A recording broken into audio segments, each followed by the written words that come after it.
Hello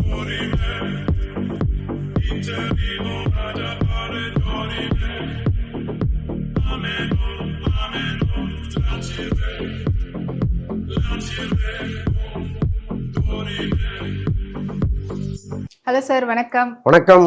okay, எப்பவுமே வந்து பார்த்தீங்கன்னா சுவாரஸ்யமான பல விஷயங்கள் இருக்கும். இந்த வாரமே ரொம்ப சுவாரஸ்யமா இருந்தது. அதுவும் இல்லாமல் எலெக்ஷன் அப்படின்றதுனால பல பேர் பலவிதமான விஷயங்கள்லாம் இருக்குது.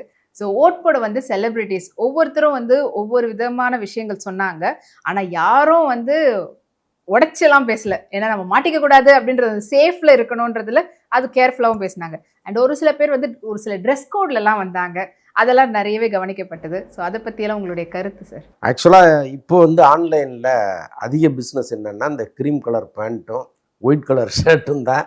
நிறைய பேர் ஆண்கள் பெண்கள்னு வித்தியாசமே இல்லை, எல்லாருமே வந்து அந்த கலர் ஷர்ட்டை வாங்கி போட்டுக்கிட்டு ஓட்டு போட வந்தாங்க. அதான் ஒரு காலத்தில் வந்து திமுக இளைஞர் அணி வந்து கருப்பு பேண்ட்டு ஒயிட் ஷர்ட்டுன்னு ஒரு யூனிஃபார்ம் மாதிரி கொண்டு வந்தாங்க. நீங்கள் வெளியில் எங்கேயாவது போய் ஒரு 4 பேர் ஒன்றா நிற்கிறாங்க, அதே கலர் யூனிஃபார்மில் நிற்கிறாங்க அப்படின்னா அவங்க திமுகவை சேர்ந்தவர்கள் நம்ம ஈஸியாக கண்டுபிடிச்சிடலாம். பட் இன்றைக்கி அந்த க்ரீம் கலர் பேண்ட் கிட்டத்தட்ட காக்கின்னு வச்சிங்களேன், கொஞ்சம் டல் காக்கி, அது ஒயிட்டு. இது வந்து விஜயினுடைய அடையாளமாக பார்க்கப்படுது. ஒரு கட்டத்தில் முதல்வரே அந்த மாதிரி இல்லை, ஆக்சுவலி அவரே வந்து ஓட் பண்ண வரும்போது அப்படிதான் வந்த மாதிரி இருந்தது. ஆமாம், அது எல்லாருமே அதை ஃபாலோ பண்ண ஆரம்பித்தாங்க. முதல்ல ஜெகன்மோகன் ரெட்டிக்கு தான் அந்த மாதிரி ஆந்திராவிலேருந்து அது இங்கே வந்துச்சு. இப்போ என்னன்னா அந்த எலெக்ஷன் அதுக்குன்னு வந்து ஒரு ஐடியா கொடுக்குறவங்க, இந்த தேர்தல் வியூக வகுப்பாளர்னு சொல்கிறாங்க இல்லையா, அவங்க வந்து என்ன ட்ரெஸ் கோடு, எப்படி தலை சீவணும், எப்படி பார்க்கணும், என்ன கண்ணாடி போடணும், என்ன பேனா வச்சுருக்கணுங்கிற அளவுக்கு தீர்மானிக்கிறாங்க. ஒரு காலத்தில் அதை தலைவர்களே பண்ணாங்க. இந்த காலத்தில் இவங்கெல்லாம் வந்து சொல்லி அது மாதிரி இருங்க அப்படிங்கும் பொழுது அதை ஃபாலோ பண்ண ஆரம்பிக்கிறாங்க. ஒரு தலைவர் அதை ஃபாலோ பண்ணோன்னே மற்ற தலைவர் அதை ஃபாலோ பண்ணாமல் வேற ஒரு ஸ்டைலுக்கு போகிறது தான் நல்லாயிருக்கும். பட் இங்கே என்னன்னா, என்னடா அது விஜய் அந்த கலர் ட்ரெஸ்ஸில் வராரு, பெரிய கூட்டம் வருது, நம்மளும் அப்படி போடுவோமேன்னு நினச்சி வராங்க. அது மட்டும் நமக்கு கொஞ்சம் சங்கடமாக இருந்துச்சு. மற்றபடி அந்த கலர் காம்பினேஷன் வந்து ரொம்ப அற்புதமான காம்பினேஷன். அதை வந்து நேற்று நிறைய பார்க்க முடியுது. முக்கியமாக சினிமா நடிகர்கள், நடிகைகள், சின்னத்திரை நடிகர்கள் எல்லாருமே போட்டு வந்து என்னுடைய ஆதரவு யாருக்குங்கிறத சொல்லாமல் சொன்னாங்க. அது ரொம்ப ஆச்சரியமா இருந்துச்சு. அண்ட் அதுல முக்கியமான ஒரு விஷயம் வந்து பாத்தீங்கன்னா, முன்னாள் மாநில தலைவர் அண்ணாமலை அவரும் அப்படி வந்திருந்ததுக்கு மீடியா வந்து அவரை கேள்வி கேட்டாங்க. எங்க நான் ஒரு எக்ஸ் போலீஸ், அதனால நான் அந்த காக்கி கலர் எப்பவுமே போடுறது, அரசியல் பாலிடிக்ஸ்ன்றதுனால ஒயிட் ஷர்ட் போடுறேன்லாம் சொல்லியிருந்தாரு.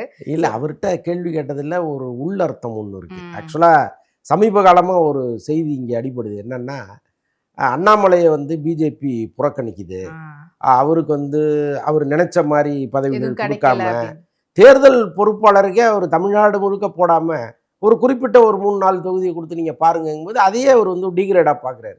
ஸோ இது மாதிரி ஒரு மன ரீதியாக அவருக்கு ஒரு அங்கே ஒரு டார்ச்சர் கொடுத்துட்டு இருக்காங்க. அவரே விலகி தாவேகாவில் சேருவதற்கெல்லாம் வாய்ப்பு இருக்குன்னு ஒரு புரளியை இங்கே கிளப்பி விடுறாங்க.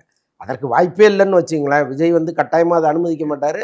இன்னொன்று, அண்ணாமலை எங்கே போனாலும் அங்கே இருக்கிற தலைவர்களே டாமினேட் பண்ணி பழகினவர். இப்போ அண்ணாமலைக்கு முன்னாடி இங்கே தமிழகத்தில் பல பிஜேபி தலைவர்கள் இருந்தாங்க. அண்ணாமலை வந்த பிறகு அப்படியே டோட்டலாக மாறிச்சு. அப்போ யாருமே அவரை சேர்க்கறதுக்கு பயப்படுவாங்க, இவர் டாமினேட் பண்ணுவார் நம்மளை அப்படின்னு. அப்படி இருக்கும்போது கட்டாயமாக விஜய் சேர்க்கவே போகிறதில்லைன்னு வச்சுக்கிங்க. ஆனாலும் அப்படி ஒரு செய்தி வெளியில் பரவும் போது அவர்கிட்ட அந்த கேள்வி கேட்குறாங்க. அவர் ரொம்ப கரெக்டாக ஒரு பதிலை சொல்லிட்டு போகிறார். அண்ட் இதில் வந்து ஒரு சில செலிபிரிட்டிஸ், அதாவது ஒரு சில பேர் வந்து ஒரு சில கட்சிக்கு ஆதரவா பிரச்சாரம் பண்ண போனவங்கலாம் ஒரு பக்கம் இருந்தாலுமே கூட, அந்த மாதிரி நம்ம பார்க்காதவங்களாம் கூட அந்த ட்ரெஸ் கோட்லையும் அண்ட் இன்டெரக்டா ஒரு சில வார்த்தைகள்லாம் சொல்லிட்டு போனதை எப்படி எடுத்துக்கிறது? இதுல வந்து நான் ரொம்ப ஆச்சரியப்பட்டது வந்து சிம்பு தான். ஆக்சுவலா சிம்பு வந்து அப்படியே டிட்டோ விஜயினுடைய காஸ்டியூம்ல வந்தாரு. ஒரு மாற்றம் தேவைன்னு காலையிலேருந்து ஒன்று ஓடிச்சு.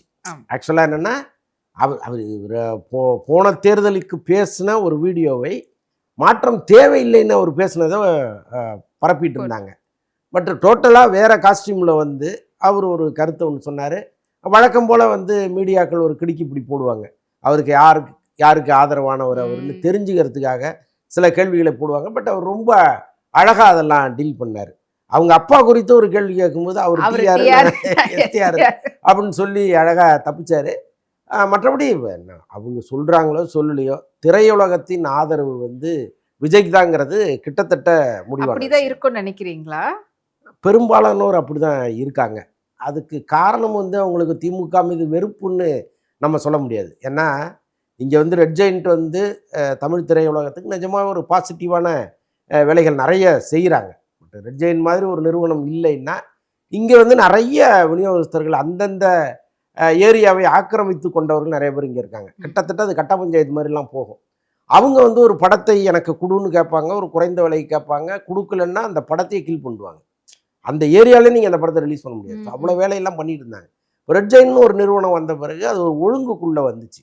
ஸோ அதனால் ஒரு வகையில் சினிமாக்காரர்களுக்கு ரெட் ஜெயிண்ட்டுங்கிறது ப்ளஸ் தான். அப்படி இருந்தும் ரெட் ஜெயிண்ட் அவங்க பகச்சுக்கணும்னு நினச்செல்லாம் இந்த முடிவை எடுக்கல. ஏன் விஜய்க்கு ஆதரவாக இருந்தாங்கன்னா, நம் திரையுலகத்திலிருந்து ஒருத்தர் நாம நேசித்த ஒருத்தர் வந்து வர்றாரு, அதுவும் இவ்வளவு எதிர்ப்புகளை தாண்டி வர்றாரு.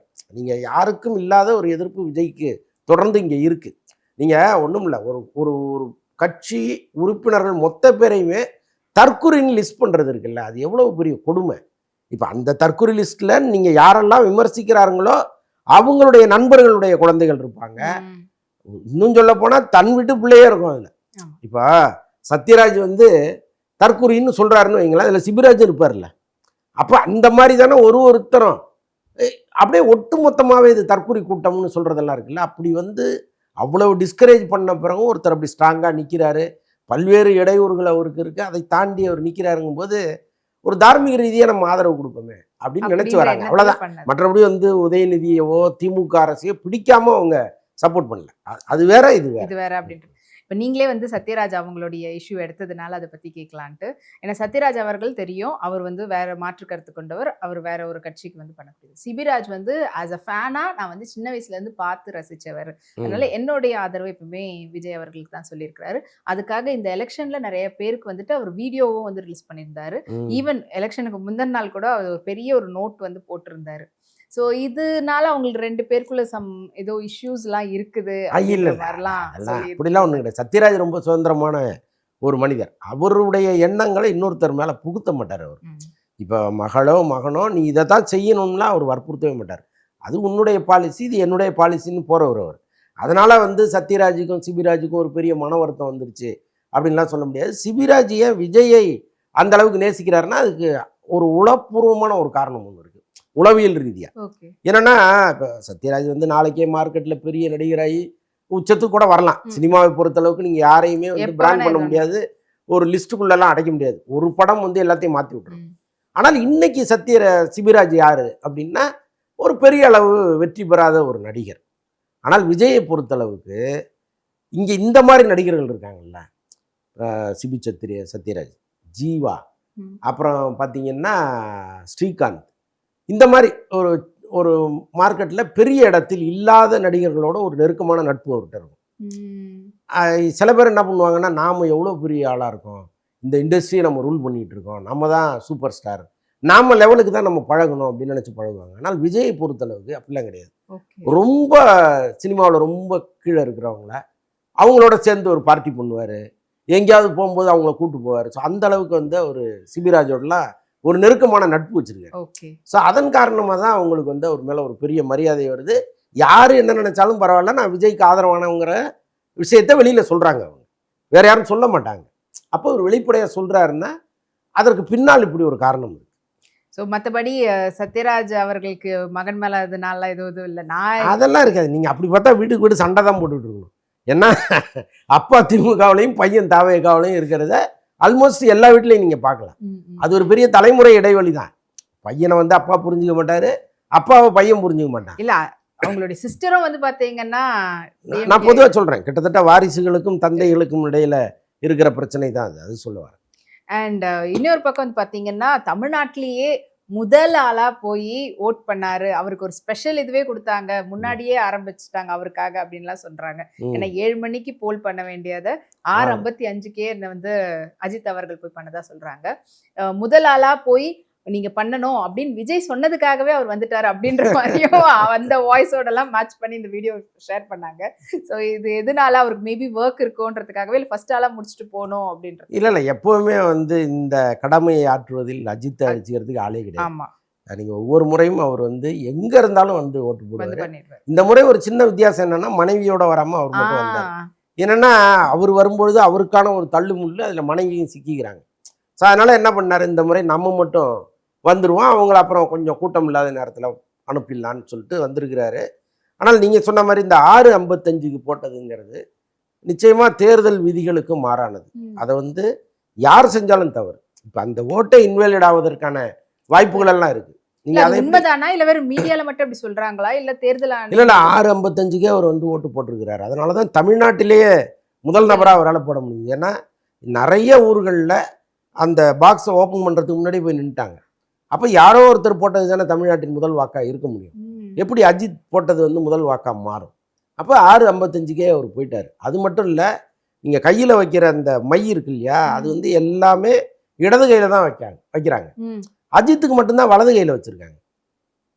அதையும் வந்து அவங்க எப்படி கவனிக்காம விட்டாங்கன்னு நமக்கு தெரியல. நிச்சயமா அதில் சம்பந்தப்பட்டவர்கள்ட்ட தேர்தல் ஆணையம் ஒரு விசாரணையாவது செய்யணும். ஏன்னா ஒரு விஐபிங்கிறதுனால நீங்க சட்டத்தையே மாற்ற முடியாது இல்லை. இப்போ அவர் எந்த கையை வைக்கிறாரோ அந்த கையில நான் மை வைப்பங்கிறது இல்லைல்ல. இப்போ நம்ம போய் வச்சோம்னா என்ன பண்ணுவாங்க, சார் அந்த கை வைங்க சார்மாங்க இல்லையா? அதையும் அஜித்துக்கு சொல்லலை அவங்க. ஸோ இதெல்லாம் இருக்கு. பட் இது ஒரு பெரிய தேச குற்றம் கிடையாது, ஒரு தண்டனைக்குரிய குற்றமாங்கிறது எனக்கு தெரியல. ஆனால் ஒரு விஐபிங்கிறதுனால அவர் நினைத்ததை நீங்க செய்ய முடியாது இல்லை. அதுக்கு என்னங்கிறத தேர்தல் ஆணையம் பதில் சொல்லணும். அண்ட் அதே போல ஃபைனலா போன் எடுத்து ஒரு செல்ஃபி வீடியோ மாதிரி ஏதோ எடுக்கிறாரு, அஜித்தும் வந்து விஜய் மாதிரி ரசிகர்களை சுத்தி எடுக்கிறாரு அப்படின்ற மாதிரிலாம் ஃபர்ஸ்ட் ஸ்டார்டிங்ல சொல்லிட்டு இருந்தாங்க. ஆனா அதுக்கப்புறம் வந்து என்ன சொன்னாங்கன்னா, இல்ல அவர் வந்து மீடியா ஃபுல்லா இப்படி சூழ்ந்துகிட்டு இருக்கிறத எடுத்து காட்டணுன்றதுக்காக எடுத்தாரு அப்படின்ற மாதிரி சொன்னாங்க. ஸோ உண்மையாலே எதுக்காக அவர் எடுத்தாரு? ரெண்டாவது சொன்னதுதான் சரியான காரணமா இருக்கும். ஏன்னா அவர் முகத்துல அப்படி ஒரு கோபம். ஏன்னா அவர் வந்து பாத்தீங்கன்னா அவர் லைஃபே ஒரு வெஸ்டர்ன் ஸ்டைல்ல இருக்கும். ஒரு மாதிரி ஃப்ரீயா இருக்கணும்னு ரொம்ப டிக்னிட்டியா இருக்கணும்னு நினைப்பாரு. எல்லார்ட்டையுமே ஒரு ஒழுங்கு இருக்கணும்னு நினைக்கிற ஒருத்தர் அவர். ஒரு பட்டன்ல இருந்து எல்லாமே ஒழுங்குல இருக்கணும்னு நினைக்கிற ஒருத்தர் அவர். அவர்கிட்ட வந்து இப்படி திமு திமுன்னு சூழ்ந்துக்கிட்டு ஒரு மாதிரி டார்ச்சர் பண்ணும்போது அவருக்கு கோபம் வருது. ஸோ அதனாலதான் அதை வந்து அதை வெளிக்காட்டிக்க முடியாம ஏதோ ஒன்று பண்ணணும்னு அவர் பண்ணார். ஸோ அப்படிதான் நான் அதை பார்க்குறேன். இன்னொன்று அஜித் பார்க்காத ப்ரெஸ்ஸு கிடையாது, அவரை சூழ்ந்து கொள்ளாத ப்ரெஸ் எல்லாம் கிடையாது, புதுசாலாம் அவர் பார்க்கல. அப்போ ஏன் அதை எடுக்கிறாருன்னா சந்தோஷப்படுவதற்கு இல்லை, எரிச்சல் படுவதற்கு, அவ்வளோதான். ஏன்னா அவருடைய ரசிகர்கள் அவர் வருவாரு அப்படின்றதுக்காக அந்த வாக்குச்சாவடியில ரொம்ப எப்பவுமே நடக்கிறது. ஏன்னா அப்பதான் அவரை பார்க்க முடியும் அப்படின்றதுக்காக எல்லாம் வந்து அவர் வீட்டு வாசல்லையோ இந்த மாதிரி நிக்கிறதும் எப்பவுமே நம்ம பாக்குறதா ஒவ்வொரு எலெக்ஷன்லயும். அதே சமயத்துல ரசிகர்கள் சூழ்ந்து இருக்கிறாங்க அப்படின்றது கூட ஒரு பெருசா எடுத்துக்கிட்டு இருக்க மாட்டாரு. இவங்க கேமராவோட நிக்கிறது தான் அவருக்கு ஒரு பெரிய டிஸ்டர்பன்ஸா இருக்கு. அவங்களே ரசிகர்களா மாறிட்டாங்கல்ல. அங்க இருக்கிற மீடியாவே அஜித்தின் ரசிகர்களா மாறினதுதான் பிரச்சனை ஆயிடுச்சு. எப்பவுமே வந்து இவங்க என்ன பண்ணலாம், ஒரு விஐபி வராரு, நீங்க வரிசையா கேமராவை போட்டுட்டு ஸ்டெப் பை ஸ்டெப்பா ஒரு படி மாதிரி போட்டு ஒரு 2-3 ரோவா போட்டுட்டு நின்றுட்டீங்கன்னா எல்லாருக்கும் அது ஈஸியா கவர் ஆகும். வர்றவங்களும் நின்று அவங்க கருத்தை சொல்லிட்டு போறதுக்கு சரியா எப்படி ரெட் கார்பெட்ல நிக்கிறாங்களோ அந்த மாதிரி, அவ்வளவுதான். அந்த மாதிரி பண்ணிட்டு போகலாமே. ஏன் இவ்வளவு அடிதடி வம்பு?